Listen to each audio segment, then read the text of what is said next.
சொல்லிட்டு போனாங்க ரொம்ப நல்லது ஓகேவா அவங்க விட்டுறோம்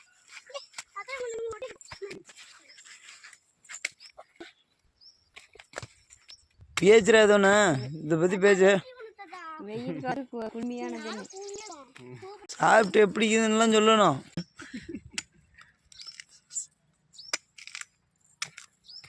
வெயில் காலத்து ரொம்ப நல்லதுப்பா பார்த்தா எனக்கும் இது இதுல இங்கிலீஷ்ல என்ன சொல்லுவாங்க ஐஸ் ஆப்பிள்